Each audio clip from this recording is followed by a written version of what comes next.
Olá, meus queridos alunos, aqui quem fala é a tia Evelyn. Nós vamos para mais uma videoaula. A nossa disciplina de hoje será Ciências e nós vamos falar sobre o capítulo 1, página 162, Ecossistemas. Um ecossistema é um conjunto formado por seres vivos e por fatores do ambiente onde vivem. Os fatores ambientais são formados por elementos não vivos, como a luz do sol, calor, umidade, água, chuva, solo, rocha, ar, entre outros. A ecologia é a ciência que estuda a interação dos seres vivos em um ecossistema. Então, a ciência que estuda o comportamento dos seres vivos no ambiente se chama ecologia. E quando nós falamos de espécies, tá?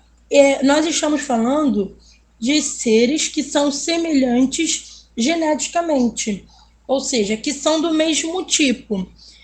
Por exemplo, homem, criança, mulher são de um tipo de espécie, né? O que nós conhecemos como Homo sapiens. As formigas têm diversos tipos, as cobras têm diversos tipos, então são espécies de cobras, espécies de formigas e o Homo sapiens também, espécie Homo sapiens. E um conjunto de seres vivos da mesma espécie nós chamamos de população. Quando nós chamamos um conjunto de seres vivos da mesma espécie no mesmo local, nós temos uma população. E um conjunto de populações formam uma comunidade. E essas comunidades, né, no caso, a interação entre diversos seres num ambiente, nós chamamos de ecossistema. Os ecossistemas podem ser de dois tipos principais, aquáticos ou terrestres. Terrestres possuem o solo como principal meio e os marinhos possuem a água como principal meio. Agora vamos falar um pouquinho sobre os biomas brasileiros. O que é bioma?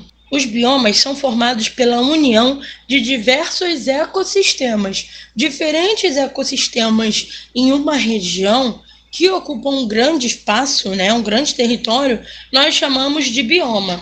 São diversos tipos de bioma, tá, que nós encontramos no Brasil. Vou falar um pouquinho sobre a floresta amazônica. A floresta amazônica, ela se encontra na América do Sul, ela é a maior parte, né, localizada no Brasil, mas também tem uma parte localizada na Bolívia, Venezuela, Suriname, Guiana, Colômbia, Equador e Peru. A temperatura na floresta é alta e o ar é bastante úmido. Tem muitas chuvas durante o ano e é possível diferenciar as estações mais secas e as mais úmidas. As árvores são muito grandes e o solo é pobre em nutrientes, tá? Sobre as matas brasileiras, nós podemos falar sobre a Mata Atlântica, que é o bioma mais desmatado do Brasil. Ela tem uma floresta densa, ou seja, muito cheia, fechada. As árvores são de médias a grandes, diferentes das da floresta amazônica. As temperaturas e a umidade são altas durante o ano e as chuvas elas só acontecem em estações específicas. A Mata dos Cocais, por exemplo, ela já se localiza entre a Caatinga, o Cerrado e a Amazônia. Tem como principal árvore as palmeiras, que são do tipo babaçu e a carnaúba. São tipos de palmeira. Nesse local, a gente tem um inverno seco e um verão chuvoso, diferente do que nós vemos nos outros biomas. Também nós temos a Mata das Araucárias, que também conhecida como Mata dos Pinhais. É um bioma de transição que se encontra no Rio Grande do Sul, Santa Catarina e Paraná. A principal árvore dessa mata é o pinheiro do Paraná, ou também chamado de araucária. É o que é uma planta de grande porte, que tem folhas no topo. Nesse tipo de bioma, o inverno é frio e o verão muito quente. E tem uma grande variação de temperatura ao longo do ano. Agora falando um pouquinho sobre um outro tipo de bioma, os campos brasileiros possuem plantas pequenas e vegetação muito predominante, ou seja, não possui tantas árvores, possui mais vegetação. Vou falar um pouquinho sobre alguns tipos de campo. O cerrado é um tipo de bioma que abriga uma grande quantidade de espécies, possui árvores de pequeno e médio porte, com troncos retorcidos e um solo muito pobre em nutrientes. O clima geralmente é muito quente e alguns períodos chuvosos e períodos de seca ao longo do ano. A caatinga, que é um outro tipo de campo, é um ecossistema caracterizado por longos períodos de seca e apenas uma estação chuvosa.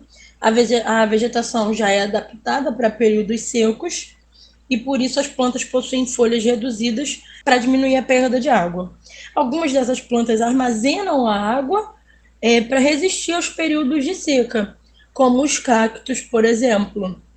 E por fim, nós podemos falar também sobre os campos lisos ou pampas, que se encontram apenas no Rio Grande do Sul. O pampa possui uma vegetação de pequeno porte, ou seja, uma vegetação bem baixinha, e o clima desse tipo de bioma é bem definido de acordo com a estação do ano. Agora nós vamos fazer a leitura do capítulo, fazer os exercícios da página 167, 168 e 169. Então é isso, meus queridos. Fiquem com Deus e até o próximo vídeo.